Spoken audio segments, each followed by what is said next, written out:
When I was 8 months pregnant, my father passed away, and I inherited $50 million. My husband became greedy, pressuring me daily to give him control of the money. One day, while I was in pain from the pregnancy, he demanded that I transfer the money to him, or he would divorce me. I refused. In a fit of anger, he pushed me hard from behind. I fell to the floor with my big belly and fainted. But when I woke up, I had a surprise for him that left him frozen in shock. "You're going to transfer the inheritance to my name, Madison. That's the only way we can secure our future," Mike demanded, his voice cold and sharp. My heart raced as I cradled my 8-month pregnant belly, shaking my head. "No, I can't do that. It's my family's legacy," I whispered. Before I could process what was happening, Mike's hands shoved me hard from behind. I lost my balance and fell forward, crashing onto the floor, pain exploding in my stomach as darkness enveloped me. My name is Madison, and I'm 29 years old. Until recently, I believed my life was ordinary.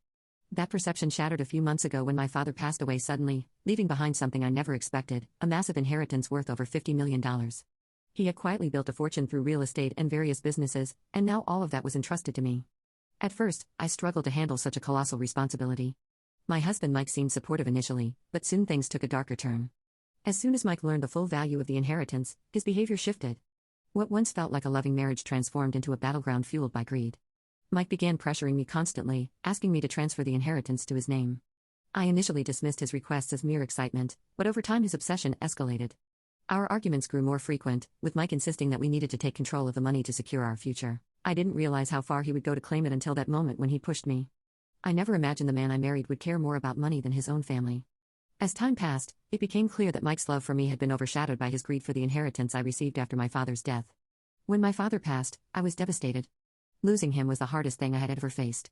In the midst of my grief, I learned about the wealth he had left behind, over $50 million in real estate, businesses, and investments. It wasn't just money, it was his life's work, his legacy. I hesitated to think about it at first, but Mike's fixation on it was relentless. "We could do so much with that kind of money, Madison. We need to act fast before anyone else gets involved," he would say, his eyes gleaming with a hunger that frightened me. I tried to brush off his comments, assuming it was just excitement.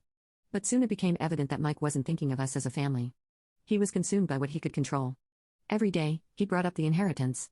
"You need to transfer it to my name. It's safer that way," he insisted. I refused each time. "It's my father's legacy, Mike. I can't just hand it over," I replied, my voice trembling with the weight of yet another argument.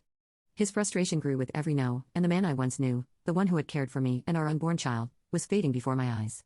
In his place stood a stranger. One night, as we prepared for bed, the tension reached a breaking point. Mike had been distant all evening, his eyes cold and his voice clipped. I could feel the storm brewing. "Madison," he said suddenly, standing in front of me. "You have no idea what you're doing.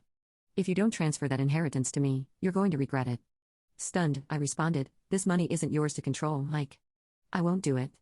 His face twisted in anger, and before I could react, he lunged at me. His hands shoved me hard from behind, and I felt myself falling forward. The pain was instant and searing as I hit the ground, my belly taking the full impact. I could hear Mike shouting, but his voice faded as darkness consumed me. When I opened my eyes, the world around me was hazy. Pain radiated from my belly, and I could barely move. I tried to sit up, but my body felt too heavy and weak. My mind raced as I recalled what had happened, and then it all came back to me: Mike's shove, the hard fall, the impact on my pregnant stomach. Panic washed over me as I placed my hand on my belly, desperately trying to feel any sign of movement. Relief flooded through me when I finally sensed a faint kick. The baby was still there, still fighting, but I knew something wasn't right. I needed help. Through my blurred vision, I could make out Mike pacing across the room, muttering to himself. He looked more like a stranger than the man I once loved. There was no concern in his expression, no hint of worry for me or the baby. It was as if he couldn't see the damage he had done. "Mike," I croaked, my voice barely a whisper. He stopped and looked at me, but there was no softness in his gaze. "You'll thank me later," he said coldly, as if the violence was justified, as if his greed had given him the right to hurt me. Struggling to my feet, I realized Mike wouldn't help. I was on my own. Summoning every ounce of strength I had left, I managed to stand, clutching my belly for support. "I'm going to the hospital," I declared weakly, not waiting for his response. The ride felt like an eternity, the pain increasing with every passing second. All I could think about was my baby. Would they survive? Was this nightmare going to end with me losing the one thing that still mattered to me? Once I arrived at the hospital, the staff immediately rushed me to the maternity ward. Doctors ran tests, checking both me and the baby. While I lay there, barely holding on, I could hear their voices, some urgent, some calm, but none of the words registered in my mind. I was too afraid of what they might say. Finally, a doctor approached me. His face was serious, but there was a glimmer of reassurance in his eyes. You and the baby are stable, but we'll need to monitor you closely, he said. Relief washed over me, though fear still lingered. I was safe for now, but I knew this wasn't over. Lying in that hospital bed, I had time to think about everything: the betrayal, the violence, the coldness in Mike's eyes. The man I had once trusted was gone, replaced by someone driven by greed and obsession. As painful as it was to admit, I knew I couldn't stay with him anymore, for my sake and for my child's. I had to walk away. I spent the next few days recovering, my thoughts consumed by what had happened. I hadn't spoken to Mike since the fall, and I wasn't sure if I ever wanted to. All I knew was that my father's inheritance had brought out the worst in him, revealing a side I could never forgive. As I left the hospital, I made a decision: I wasn't going back to that house, to that man. I would protect my baby and fight to ensure Mike never got his hands on the money he so desperately craved. The life I thought I had was gone, shattered by one moment of violence, but I was still here. My baby was still here, and we were going to be okay. Back at my parents' house, I found comfort and safety I hadn't felt in a long time. My mother doted on me, helping me settle into my old bedroom, while my father was a quiet presence, always nearby in case I needed anything. I couldn't bring myself to tell them the full extent of what had happened. They knew about the inheritance, of course, but I left out the details of Mike's rage in the fall. I wasn't ready to face that part yet, not even with them. Days turned into weeks, and as I approached my due date, I realized I hadn't heard from Mike, not a single call or message. Part of me was relieved, but the other part wondered if he was planning something, if he was plotting another way to get his hands on the money. His silence felt ominous, like the calm before a storm. I wasn't naive enough to think he would just walk away. Mike wasn't the kind of man to give up easily, especially when millions of dollars were at stake. I had to prepare for what might come next. I spoke with a lawyer, explaining the situation as best I could.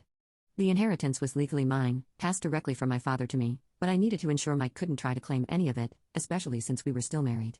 The lawyer was reassuring, telling me that Mike had no legal claim to the money, but the conversation left me feeling uneasy.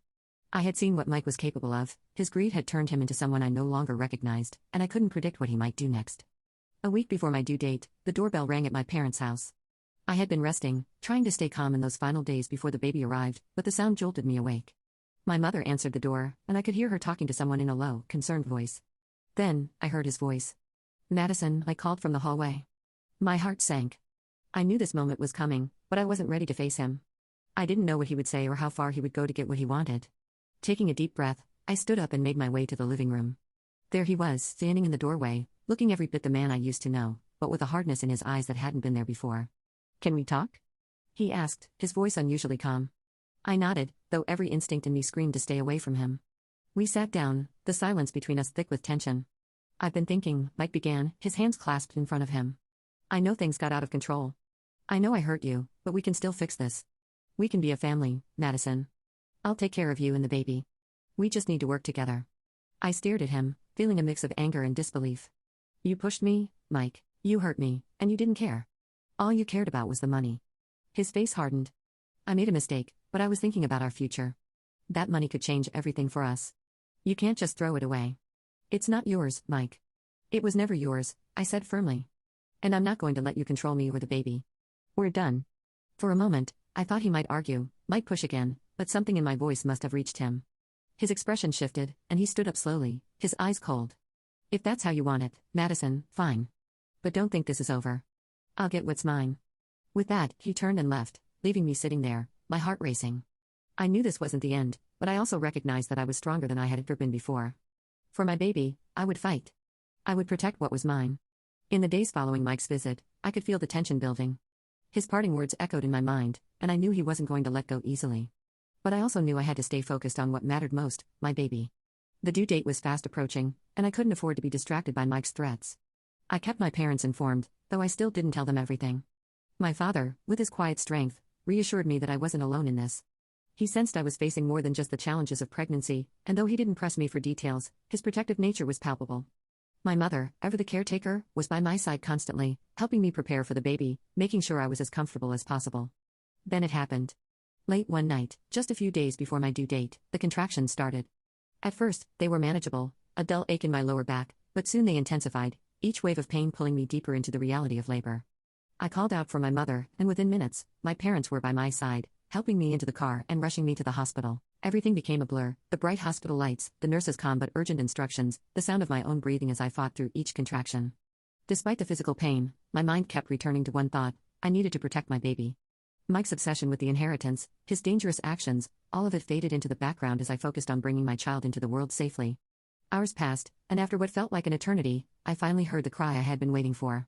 My baby was here, alive and healthy. Tears streamed down my face as the nurse placed the tiny bundle in my arms. In that moment, everything else disappeared. It was just me and my baby, a new life beginning. But even in that moment of pure joy, I knew this wasn't over.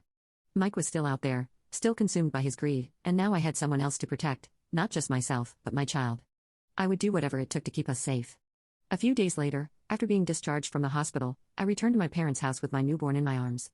The house felt different now, filled with the quiet sounds of my baby's breaths and the gentle warmth of family, but there was an underlying sense of tension, like we were all waiting for something to happen. And then it did. One afternoon, as I was rocking my baby to sleep, I received a phone call from my lawyer. "Madison," she said, her tone serious. "I've been informed that Mike filed a claim to contest your inheritance." My heart sank. "What do you mean?" I asked. "He's arguing that as your husband, he's entitled to a share of your inheritance. He's trying to prove that the money should be part of the marital assets," the lawyer explained. A cold wave of fear washed over me. Mike wasn't going to stop, he was determined to take what didn't belong to him. And now he was using the legal system to do it. But I wasn't going to let him win. "What do we do?" I asked, my voice shaking. "We fight," the lawyer said confidently. "I've already started gathering evidence, and we'll show the court that the inheritance is legally yours. But it's going to be a battle." I hung up the phone, staring down at my baby, who was still peacefully asleep in my arms. The storm was coming, and I knew that Mike would stop at nothing to get what he wanted. But I wasn't the same person I had been when all this started.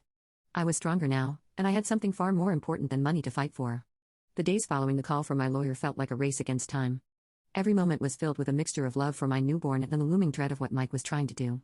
He had filed his claim, trying to stake his place in the inheritance, something that was never his to begin with. But I wasn't about to let him take control of my life or my child's future without a fight. With my lawyer working diligently to prepare our case, I spent as much time as I could focusing on my baby. The peaceful moments when I cradled her in my arms or watched her sleep were the only times I felt truly at ease. She was the reason I was determined to push forward, to face whatever Mike had planned, no matter how ugly it got. A week passed, and then another. The legal process was slow, frustratingly slow, but I tried to remain patient. My lawyer reassured me that Mike's claim didn't have a strong foundation. After all, the inheritance had come directly to me after my father's passing, and Mike had no legal right to it. But Mike was persistent, using every possible loophole to challenge me and make me feel like this wasn't going to end. One afternoon, as I sat in the living room with my mother discussing the next steps for the legal case, the doorbell rang. A sudden wave of anxiety washed over me. My mother went to answer it, and I could hear the muffled voices from the hallway. Then my heart froze. Mike's voice cut through the air like a knife. "I'm here to see Madison." "We need to talk," he demanded. I stood up, my legs shaking slightly, but I didn't back down. I walked to the front door where Mike stood, his eyes dark with the same cold determination I had seen before. "What are you doing here, Mike?" "You know you shouldn't be here," I said, my voice steady despite the fear twisting in my stomach. He crossed his arms, staring at me with a condescending smirk. "You're making this harder than it needs to be, Madison. I'm just here to talk, to make you see reason. If you would just sign over part of the inheritance, we could move on from this. We could even raise the baby together." My blood boiled at his words, the nerve he had, standing there in front of me, acting as if nothing had happened, as if he hadn't shoved me to the ground and endangered both me and our child. He was delusional if he thought I would ever trust him again, let alone give him control of my family's fortune. "No, Mike," I said firmly. "I'm not signing anything. You have no right to the inheritance, and you know that. This isn't about us. This is about you and your greed." His smirk faltered, replaced by a flash of anger. "You think you're better than me? You think you can just shut me out like this? I'm doing what I need to do to protect myself and our child. I'm not going to let you manipulate or control me anymore. So, if you're done, you need to leave," I said, my voice shaking slightly, but my resolve was strong. For a moment, he just stood there, his face contorting as he tried to hold back his rage.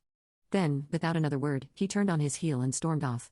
The door slammed shut behind him, leaving me standing there, trembling.